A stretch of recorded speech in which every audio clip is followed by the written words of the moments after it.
Hello students, our next topic is about error control.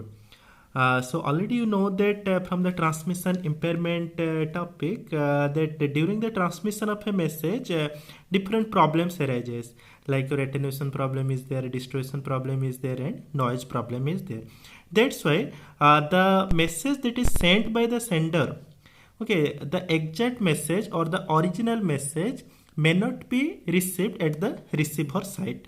The message may be changed, and changing of that message is called as what? Your error. Okay, at that moment you can say error arises. Okay, so see here in this example, the original message in binary format I have written, suppose 010001101010 in this way, and but the message is received as 01110. See here, the third and fourth bit is 00 here, but at the receiver side it is changed to 1 and 1. So and here also the last bit 0 is changed to 1. So you can say the error occurs. So if the bit value is changing from 1 to 0 to 1 or 1 to 0, then you can say the error arises. Okay. So in this topic, our main aim to study how to control the error. Okay. If error is there, then how to control. And before that, let's see why error occurs. Because the diversity or the variety in the data communication circuit, no ideal things are there. First, diversity in terms of the length of the data communication circuit. The data communication circuit or data transmission range may be very short or may be very long. Okay, short like as very few feet or long as several thousand miles. So depending upon the error occurs. And also it depends upon the complexity of the transmission medium. It may be very simple, like a pair of wire cable is used or coaxial cable is used, or very complex like your microwave communication media is used, or satellite or optical fiber communication system is used. So depending upon the complexity of the transmission medium, your error may arise.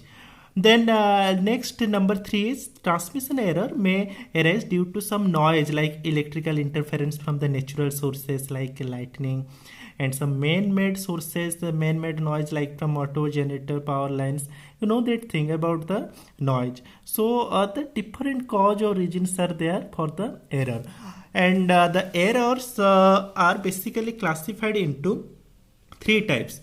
One is what? Your single bit error, the multiple bit error, and the burst error. So first let's see what is the single bit error. Error is called as the name is see what? Single bit. So only one bit is changed.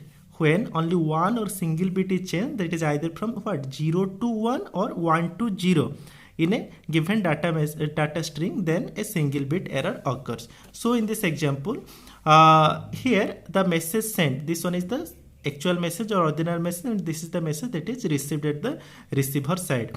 So here the third bit is 1 here, but at the receiver side it is changed to 0, 1 to 0. So that is called a single bit error. Only one bit in the sender message is changed. That's why the name is single bit error. So this type of error will affect only one character within a message. Next one is what? Your multiple bit error. As the name is multiple bit error. So when two or more non-consecutive, this point is important, non-consecutive bits within a given data string are changed, then multiple bit error occurs. Non-consecutive error means, see here in this example, you will get to know.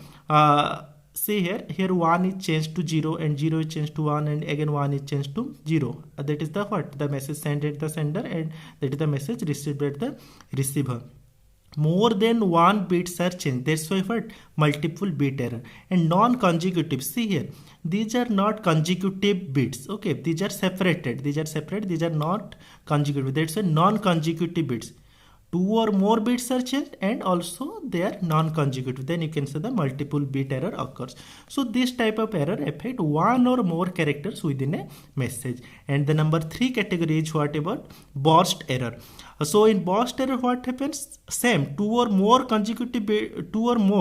bits will be changed, but those bits must be consecutive bits within a given data stream. Then that will be called as what? Your burst error. So let's take one example of burst error.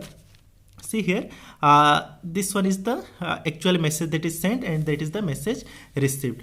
So see here consecutive bits 1 0 1, that is changed as 0 1 0. Simply you are changing 1 to 0 or 0 to 1, and here also two consecutive bits are changed. That's why the name is the burst error. Burst means a group of bits are changed. Okay, consecutive group of bits.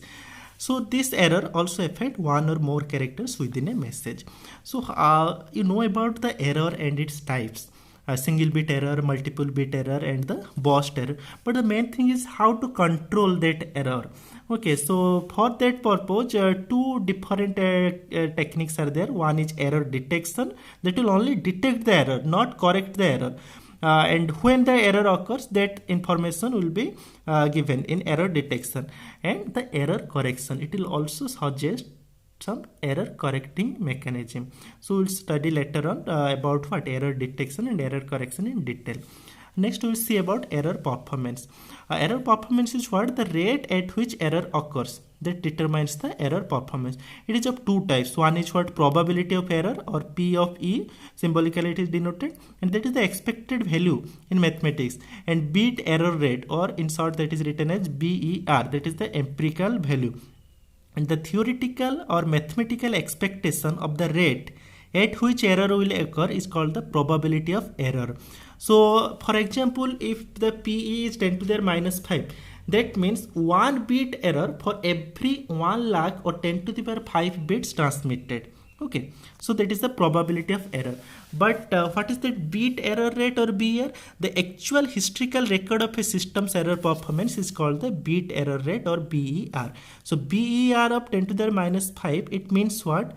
Then in the past there was bit error for every 1 lakh bits transported. Okay, thank you.